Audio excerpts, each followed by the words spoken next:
to the God is a Geek podcast, your new favourite podcast about video games, Princess Charlotte entering the world, Red Dwarf getting 2 new seasons, and the revelation that Manny was manning an injury in the fight of the century.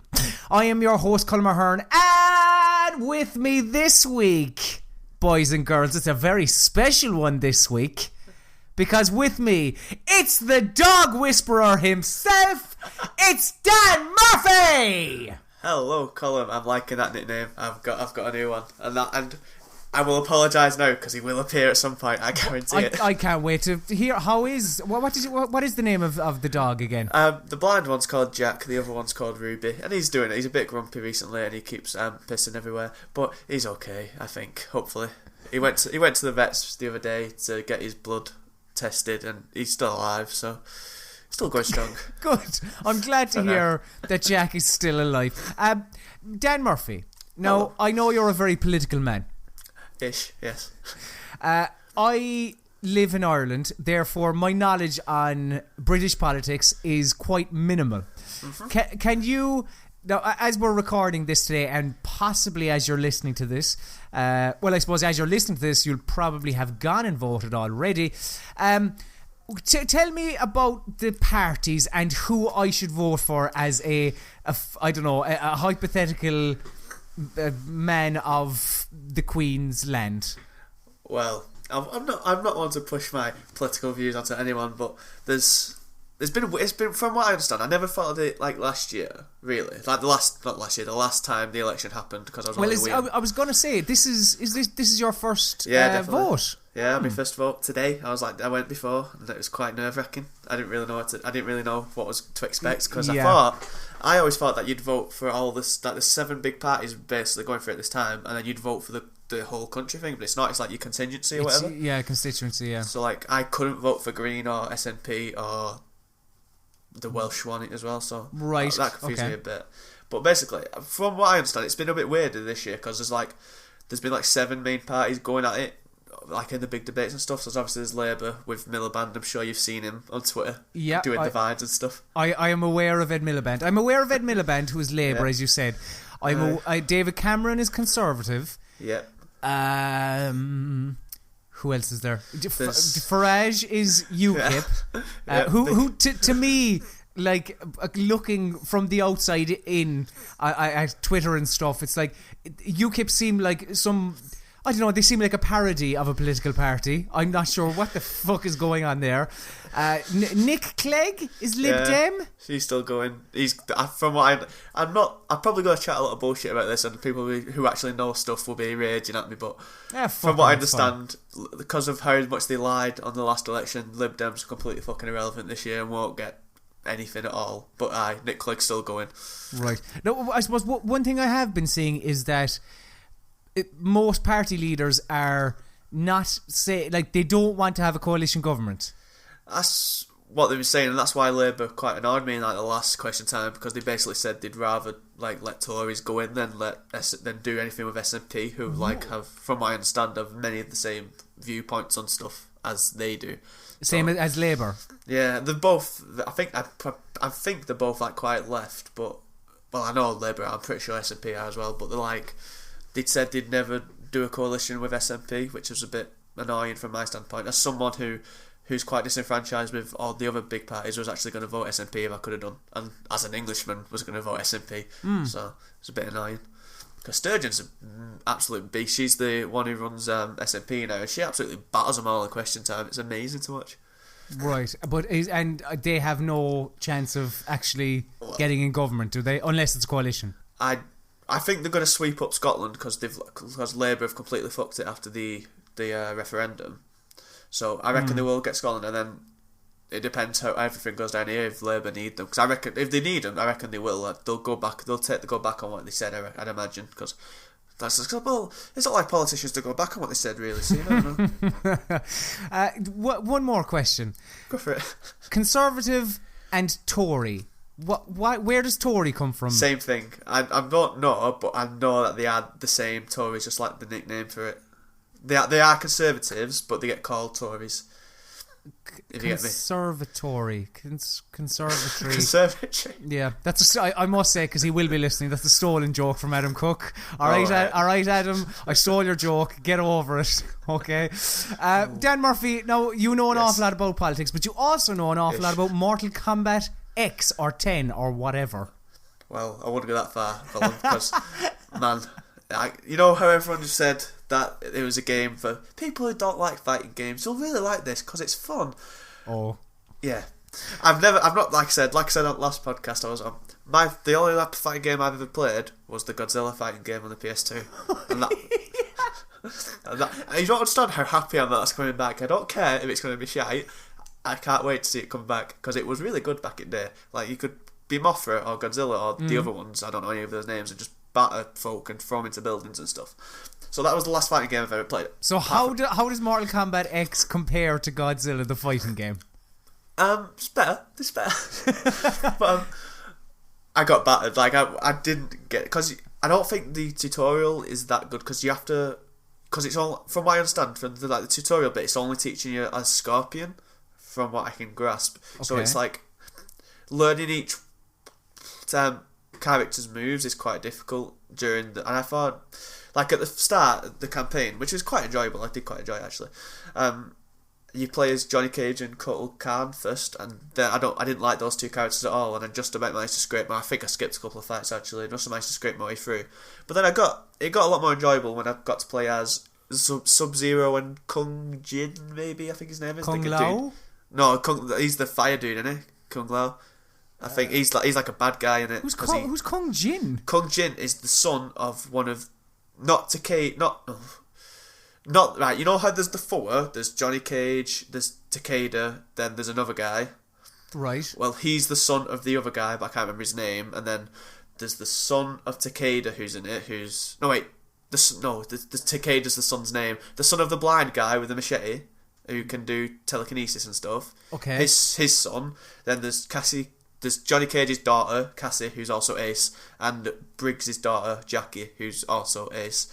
So they're like some of the best characters. And it's quite an interesting good story with them lot trying to save in the world and stuff. So there's a lot of like sons and daughters. Yeah, because they've moved the story forward like 20-25 years, I believe. So it's quite interesting actually. And it's only a short campaign, but I found it quite enjoyable, like a popcorn type movie type thing. Well, so the thing I liked about the Injustice campaign, and I played a little bit of Mortal Kombat 9, but not an awful lot, and I'm pretty sure this is the same, is that it gives you time with a lot of different characters. Like, as you said, like you're Johnny Cage for a bit, then you might be Sub-Zero for a bit, or Scorpion, or whomever, and kind of like flips, kind of moves along, gives you a bit of time with kind of a couple of different characters. Yeah, it does that. It's like in chapters, and each chapter's with a character, and you get 4 fights as that character. So it does try and gives you the time to experience each character in the fights. But I imagine that's fine for people who are used to Mortal Kombat, so can get used to the moves quickly and know how to do it. But as someone who no idea, learning the moves was really quite difficult, and there's like, you press pause and then there's an instruction with all the moves on it, and then I was just there trying to learn them on the, like, pausing, looking at the moves, trying to do them. Like, I couldn't do fatalities at all when I was playing the towers and stuff, because I didn't know the codes or anything, so I did find it quite difficult. And then, but I managed to get through the campaign just about. I did, and it was quite fun. But I went online. I was dead before 30 seconds, quit, and just never playing it online again because I got absolutely battered. Yeah, that's the problem with a lot of these games, where you have people who buy it on launch day and they play it for 2 weeks solid, and they become absolutely ridiculous at it. And you go in, have a game, you die, and you go, okay, fair enough, not for me. Yeah, does it not match? Is the matchmaking kind of random? Like, does it not put you up against someone of a similar skill level? You would have thought, but it didn't appear so, because I don't really understand what the rankings are on the online stuff or anything, so I don't know. I know that it's like region locked, so you can only play people from Europe, so I doubt that does anything. But yeah, I got fought against someone. I was playing as the Kung Yin dude, and I was against like a guy called Emrak who can move stuff, and I just spent half the match in the air getting absolutely battered.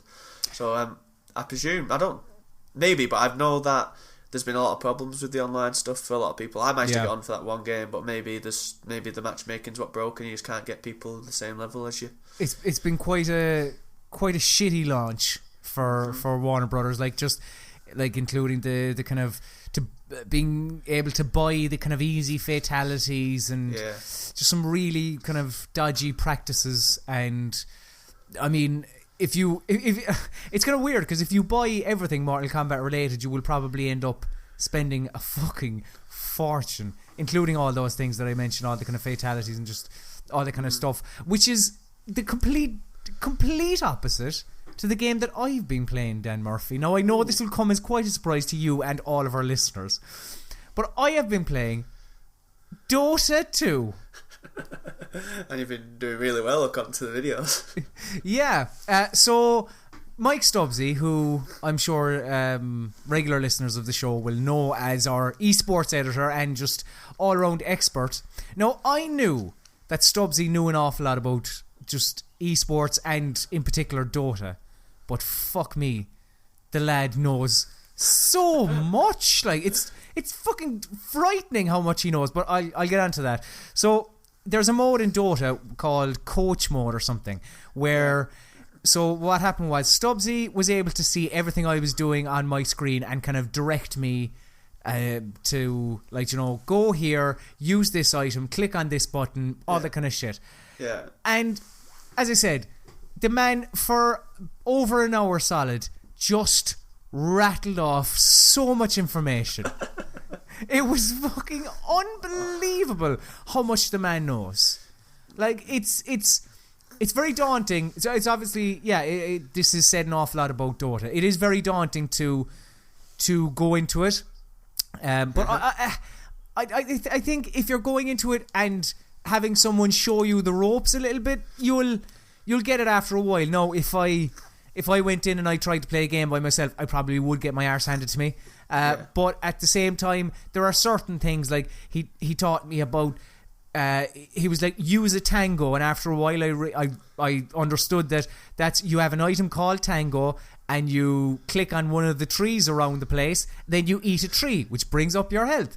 There are things like couriers, like you can make items, and I just love the thought of someone who loves Dota listening to this and be breaking it down to, like, you know, you can hit the baddies. There's like, you can make items, and like a flying donkey will come up to you who's called a courier, and he'll bring you the items. He taught me about so many things, which, like, terms I've heard over the past number of years, like jungling. He taught me about the different lanes, and like, I kind of came out of it with a better understanding of Dota and a better kind of appreciation of just the volume of information. Like, Murph, have you ever played any kind of MOBA or esport of any kind? I'm guessing not. No, not in the absolute slightest, because everything you've just said has just sailed completely over my head. I mean, it's a little bit frazzled, but yeah, no chance. It just seems I've often fantasized about just going into a game and just being shit to get people annoyed at me. But that's the closest I've ever come, because from what I've heard, I've listened to a lot of stuff about it, who people talk about it and stuff, and I've watched your videos with Stubbsy. But there's just like I said, the barrage and volume of information that you have to process to get anywhere. The amount of time you have to put into something like that to get competent, it's just, I don't have that time really to invest in such a thing. But I appreciate how big esports is going, because I don't know what it was, League of Legends, or might have been Dota actually, but it was on ESPN2 the other month, and then people were outraged about that, which is pretty cool seeing it get big. Yeah, it is. I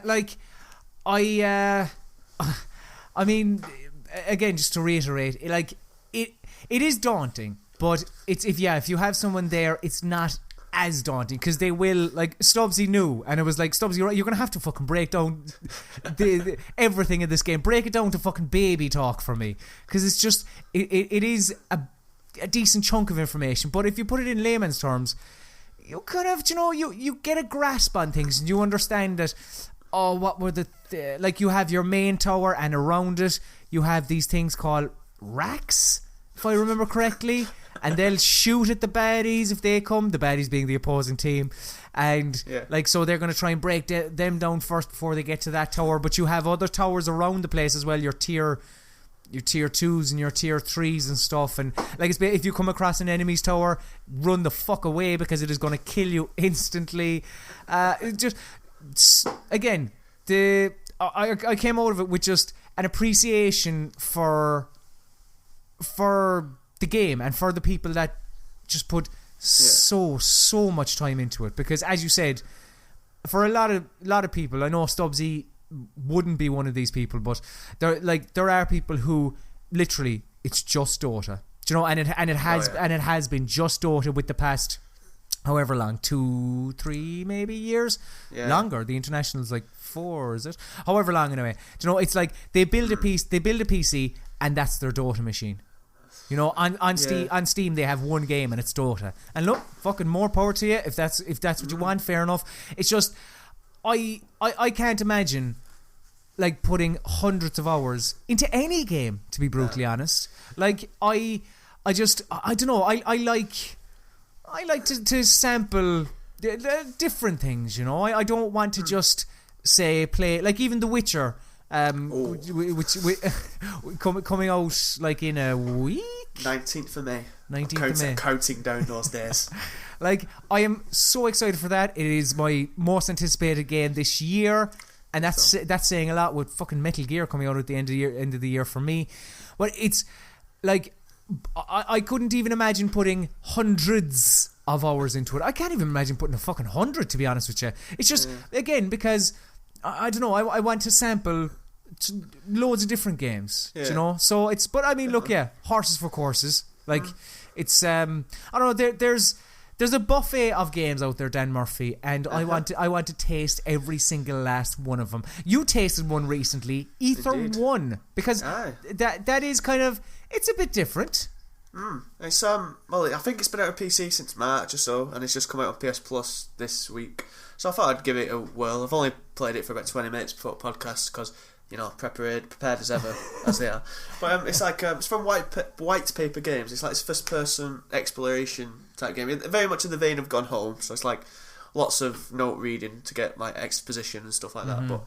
But so at the beginning you start in this weird, it's eerie because it's empty. So it's this eerie, futuristic, apparently a memory retrieval clinic called the Ether Institute, something like that. I mean, it's weird because it is just empty, but there's a voice on an intercom directing you what to do and stuff. And then eventually you get to this big you go into this room and there's this big chair, a very evil scientist-esque chair, you know, I'm trying to think, there's not one in BioShock when there's just a chair in the middle of a room where you just got to sit on it, that type of thing. The type of thing where you can just imagine you put your arms on the chair and big bloody handcuffs just trap you immediately. So I was it's very eerie. So then you go in and then you get water comes up and surrounds you, and then it goes black. Then you wake up in this wonderfully lit, very warm, almost like Life is Strange-esque colour palette world, some in the middle of the forest, and you just have to go through these different worlds and piece together memories of a woman who was diagnosed with dementia.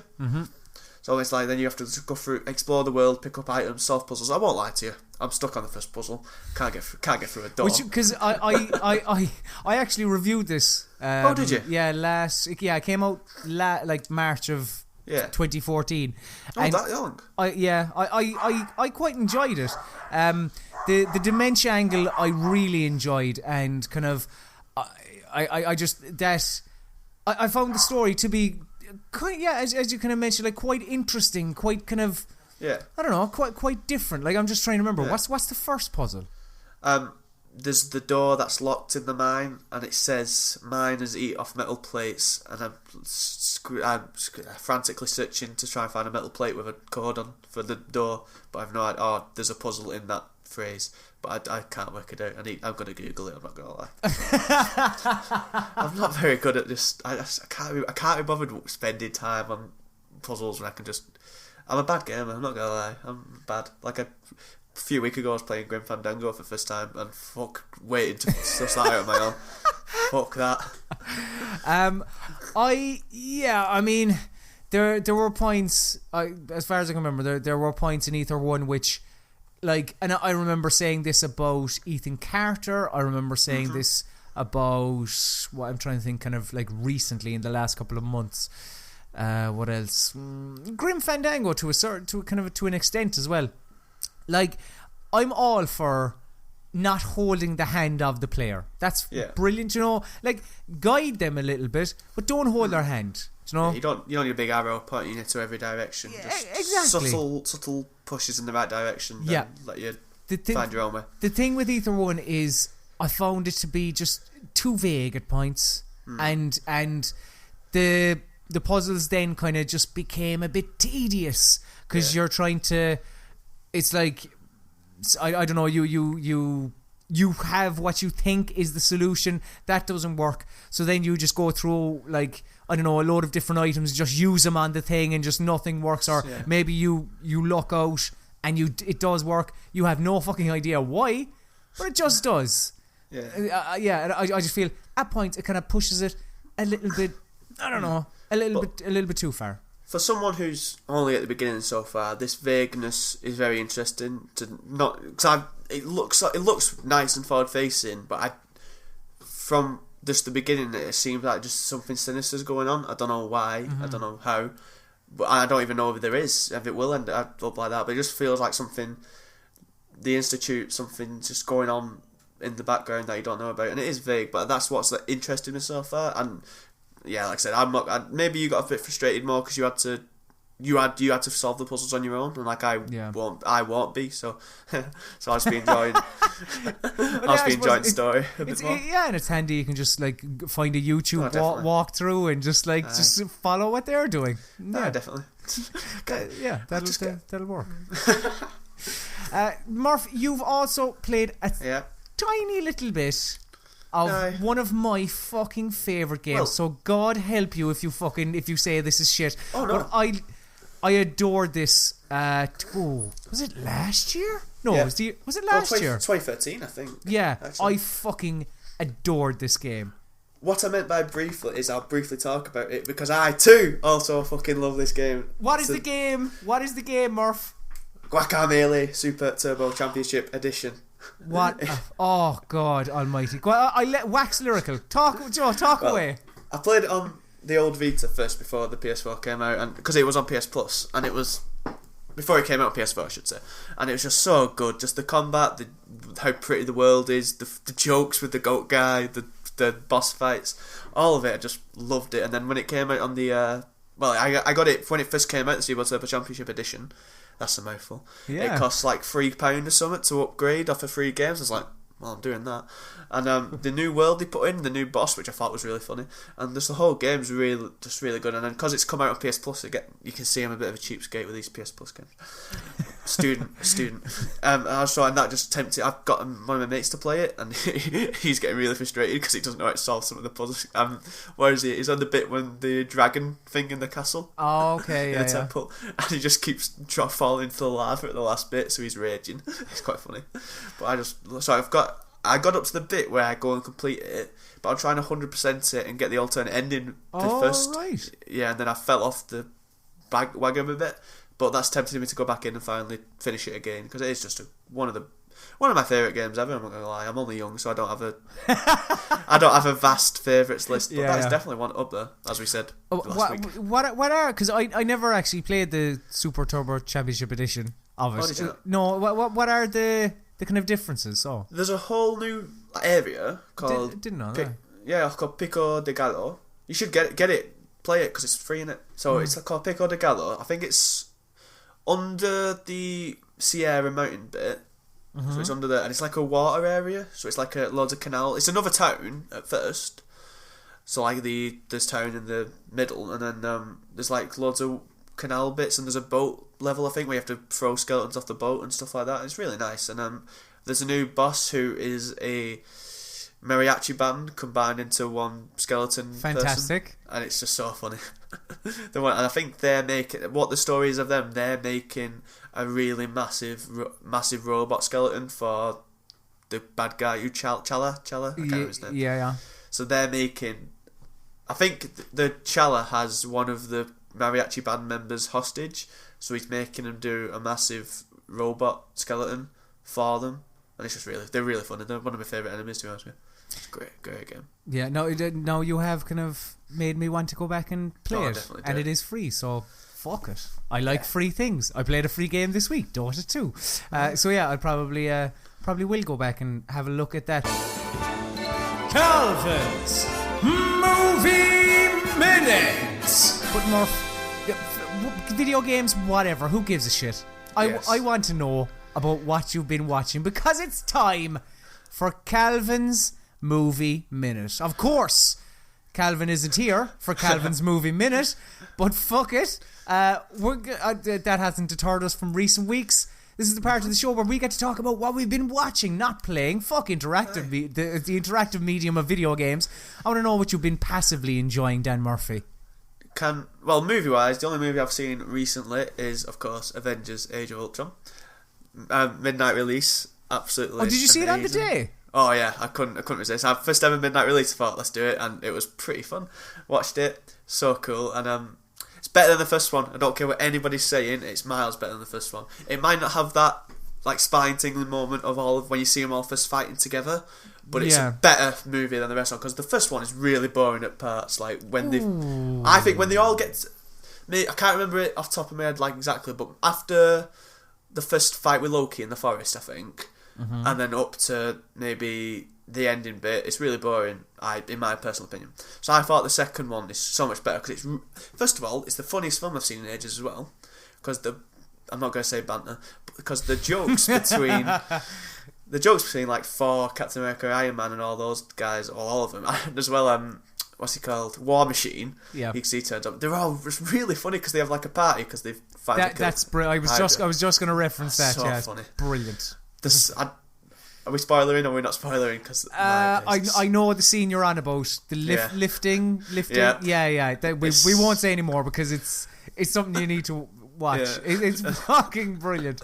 Like I don't know if you heard when I spoke about the Avengers: Age of Ultron with Dan Naylor, but I fell asleep during it. Yeah, I did. I missed like the last. I kind of during the last hour of it, I fell asleep for I'd say a total of somewhere between 5 and 7 or 8 minutes. But it was broken up. So like, there were points of the film where I was just waking up and it was like, hang on, who the fuck? What's going on here? Was it because you were tired or because it was boring you? No, I was wreck tired, yeah. That's okay. Because I was really enjoying it. It's so good. I think there's another moment when something gets lifted as well, which just had me in absolute tears. It's just so funny throughout. I'm talking about Vision with. You get me? Vision. Yeah, the red guy. I don't remember that part. That might have been the part where I was asleep. It's so funny. Possibly. But yeah. I thought, if we're going, let's go for it. I'm going to talk loads about it. I thought as well, I was really surprised how the ending, and actually no, never mind, we'll scrap that because that is very spoiler. They make Hawkeye the best Avenger in that film. There's a point. Oh, we're getting very spoilery, but we won't mention it because that's not fair. Yeah, but there's a point in it where, like, because Hawkeye in the first one, I mean, he's just a shit. He's just a zombie. Like, he's a kind of mind controlled, brainwashed fucker, and I mean, in this one, just way improved. Do you know? He takes a piss out of himself. Like, he even says, like, I'm pretty sure he says, well, I'm like the worst Avenger, and he calls his own weapons and everything like that. Yeah. And he's quite really funny and just really, it make him seem really down to earth. Obviously they do that in a quite nice way, but they make him feel really down to earth and just a good guy, and then they set him up so much to die, and I was like, he's dying. I was saying for about an hour all the way through, he's dying, but no spoilers. But he might do, you never know. Have you seen anything else? Movie, are we allowed to talk about TV? It's an old TV show. You can talk about TVs. Oh, I've been watching the old Game of Thrones, which is as amazing as ever. I won't say anything. Okay, Game of Thrones. Go on. I haven't watched the latest one, so I've watched the first 3. Yeah, okay. Amazing? Yeah, very much so. It's so good. Is it amazing, though? Oh, come on, right. Like, I've been saying this.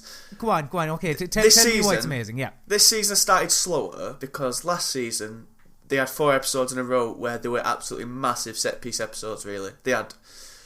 I'll keep it vague. They had Mountain v Viper. Yep. The Battle of the Wall, and obviously the finale. Yeah. So that's 3, and then they had the setup for the Mountain v Viper, the last episode. And Jesus Christ, you also had the wedding. Yeah, of course, and that was so early on. So literally every other episode in that series was basically a massive set piece. Yeah, fair point. Yeah. So this one's been a lot. The start of the season has been slower to like move, like so. Like the first 2 episodes, like take a breather, refresh, get your bearings with everyone, see where everyone is. Then the 3rd episode is like moving pieces, and 4th episode's doing the same, just moving pieces. I think the last half of the season now is really going to kick on, and it's going to be amazing. You mean, okay, all right. I take that. I take that point. I have found that the first episode was. It was, it was good. It was all right. Like it didn't blow my socks off or anything like that. Like it has been getting better and better, and like there was something that happened at the very end of the 3rd episode, which was very interesting. Which I must watch the most recent one now, but okay, I take your point that there was a lot of massive set pieces and stuff in the previous season. Episode 4 is ace in my opinion as well. It's my favourite so far because there's about 2 episodes worth of stuff happens in one episode, and the only thing I feel was a little bit rushed was an introduction to a character. My only problem with the season so far is that there's not been enough time in Dawn with the Martells and stuff. Yes, yeah. And I'm happy that Doran's different to Oberyn and everything, because it'd be weird if they were all the same. But I just want a bit more establishing with Martells and Hideo Hota and Doran and stuff like that. But I'm sure that'll come in time.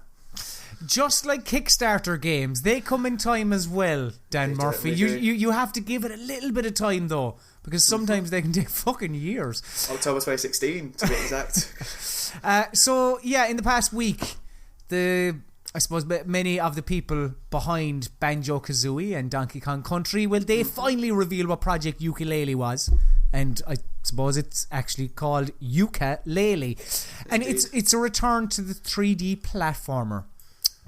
Within 40 minutes, 40 fucking minutes, they got their goal of £175,000. And since then, at time of recording right now, they have raised, bear with me, 1.429163, nearly £1.5 million, with 40 days to go.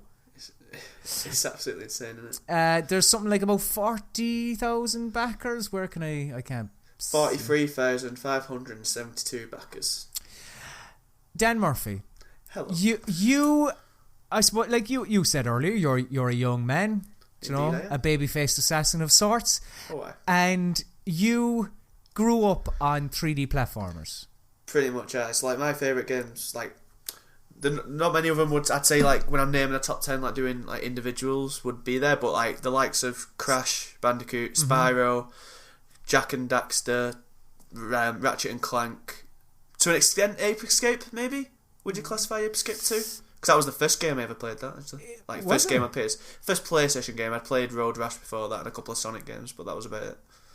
Is Ape Escape a platformer? Really? I don't think it is, but it's like the similar vein to them. Yeah. It's similar art style and happiness type thing going on. Did you play Banjo-Kazooie or Donkey Kong Country on N64? That would have been just before your time, would it? Yeah, it would. I played a Donkey Kong on the Game Boy Advanced, which was like amazing, which was one of my favourite games I've ever played as well. It's not. It was 2D, so it's irrelevant. But yeah, and no, I never played Banjo either because at that age, stuff like when I was about 12 to 14, 15, when they were out, it didn't really appeal to me because I was more of a your typical Call of Duty person. Yeah.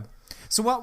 Because you've really gravitated towards this Yooka-Laylee, haven't you? Oh yeah, I saw it and I was like, I want that now, because it's just in a world where a lot of games these days are very, and I'm not slating this because I like them, are very dark, very brown, brooding brown. Yeah, always set. A lot of them are set in like post-apocalyptic. Mm-hmm. I'm not knocking that because I loved Last of Us, I loved Dying Light that's come out recently and stuff like that.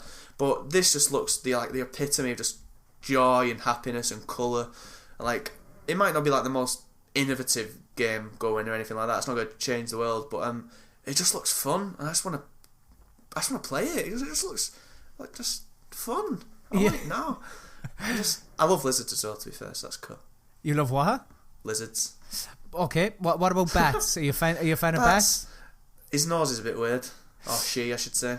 But I'm not going to slate artist work. But yeah, I just really can't wait. Like I said to you, like off air before, it's the first game I've ever backed on the Kickstarter thing, and I waited till it hit 1 million, so I knew I'd get it on PS4 and day of release on tactical giver of money. Right. So I've got that as soon as it comes out. It feels very like nostalgic to me as someone who used to play those type of games as well, and and obviously the people want it because it's done so well. I imagine it's going to hit its next stretch goal of 1.5 million eventually. I just can't wait. What do you think? Are you excited for this? Like, similar to you. Now, I suppose, like, in my much more formative years, I grew up on Sonic, so I suppose, like, initially, hey, no laughing at the blue blur, all right? The chili dog king. On a quick tangent, I whipped my GameCube down a couple of weeks ago to get it, and there was a Sonic game on it. Sonic Adventure. It's a 3D one. Yeah, it's probably Sonic Adventure. You can do like grinding on rails and stuff. Yeah. Yeah. Shit. So Sonic Adventure is that's when it just so went bad. Downhill. It's fucking horrible.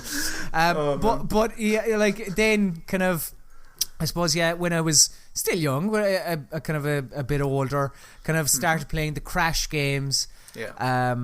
Played what are I'm trying to think of other 3D platformers, kind of like 3D platformers on the original PlayStation. Like there were some that I would hold very fondly, but the reason that this is, I suppose they're calling it kind of a revival of the 3D platformer, is because very much so in the initial PlayStation, like there was fucking so much shit. Like, can you remember Croc? Can you remember him? Oh, was he a crocodile? Yes. No, I was gonna say I remember one where I got for a gift for Christmas, and he was like a blue lizard type thing, and it was actually quite fun for me. I remember you could like transform and like morph into other. Are you thinking animals Gex? And stuff. No, I don't think it's Gex. It was because Gex was shit as well. No, Gex was green. Gex, like, I thought this dude was blue. I can't remember his name. Gex was so 90s, so attitude, so like just, oh god, again, just horrible. There's just tons of like the market got absolutely flooded, and therefore I suppose just people had no interest. And then that's when first person shooters really came to the fore with the Call of Duties and kind of all that kind of stuff. Yeah. But similar to you, yeah, this does kind of excite me, you know, because I do have a special place in my heart for 3D platformers, and I would love it if this was good. I really, really would. Yeah. Like I never played Banjo-Kazooie or Donkey Kong Country on N64 either. But I don't know. It's, as you said, it's just I don't know, so much color and so vibrant, and it does genuinely just, I don't know. It just looks like fun. Yeah, and when you think the footage that's out there now is like 3 months worth of work or something, I genuinely cannot wait. And the game I was on about is called Scalar, by the way. What's that? The game I was on about then, the blue lizard thing, it's called Scalar. Scalar? Yeah, you're like this blue lizard who could like transform into other various animals, I think. Or various different things at least. I'm just looking at it. I've never once heard of this. It was quite, I don't think I completed it because I'm not very good at games, but it was. This is coming vastly known, but yeah, it's quite fun. I remember that. That's like another one I used to play, 3D platformer type game.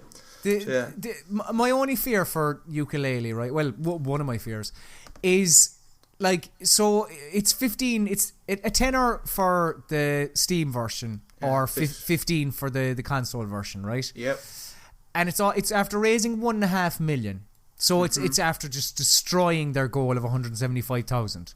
Yeah. How I feel like, because there's 40 days to go, I don't know, this could end up maybe on, I don't know, 2 million, 3 million. I reckon it could double it in 40 days if the word of mouth keeps going strong. It's obviously slowed down quite a lot in the last couple of days, but Maybe two. I reckon 2.5. I think it'll end at something like that. Eventually, maybe. Like, will people get? Will their hopes kind of outweigh what the eventual game is? Because it's not being. I mean, yeah, you bought the console version for $15, which is your downloadable kind of, I don't know, 6 hour kind of thing. I wonder, will people get to a stage where they're expecting this massive kind of £40? I don't know, sink loads of hours into a kind of game. I think if Playtonic keep themselves grounded, like they seem grounded with all the stretch goals they made are all very like grounded. They don't seem to like vastly change their vision of the game. If you get what I mean, it's just making it better. So I think if they just keep to what they have said they are doing, keep true to themselves and don't fuck it over a bit, and just keep the message clear. I think if they make the pricing, if it's just like a £15 downloadable game, because there isn't a physical release on consoles yet either, even though lots of people have called for it. So I think they are just going to keep expectations lower by just making it a £15 game maybe, on just downloadable on consoles, which is fine by me really. Yeah, potentially. It's I don't know. It's I suppose it's kind of it's somewhat interesting that like Broken Age came out recently, which was not. I don't think it wasn't necessarily the first game to use Kickstarter, but it was the first game that just destroyed Kickstarter, raising like I think it was off memory. It was like $3.3 million. I want to say it was, and like big name developer as well. Doing it. Exactly, yeah. And I mean, like we've had a lot of Kickstarter games since then. Republic, Wasteland, Darkest Dungeons one. Yeah, I believe. What was the thing last year? Divinity Sin. Divinity Original Sin. Is that it? Origin Sin? Yeah, you're right. Original Sin. Pillars of Eternity. Shovel Knight. Shovel Knight's a good one. Fucking loads of them. And like, I suppose this kind of shows that it's not really slowing down, is it? No, and I think like a lot of people expected to be, after a few years ago, there'd be like a crash type thing because people would lose trust after so many. Because there's been a lot of shit ones. I don't know any names off the hat, but like the Goddess thing, I think, and there's the Stomping Lands. I think is that there Jack? He is. There he is. What's Jack up to? What does Jack think of Yooka-Laylee? Is he excited? I bet he's. I'm going to quickly try and think of a dog pun, but none are coming to me. No, I've lost it. But yeah, I bet he's buzzing for it. Back in mad, maybe. Nah.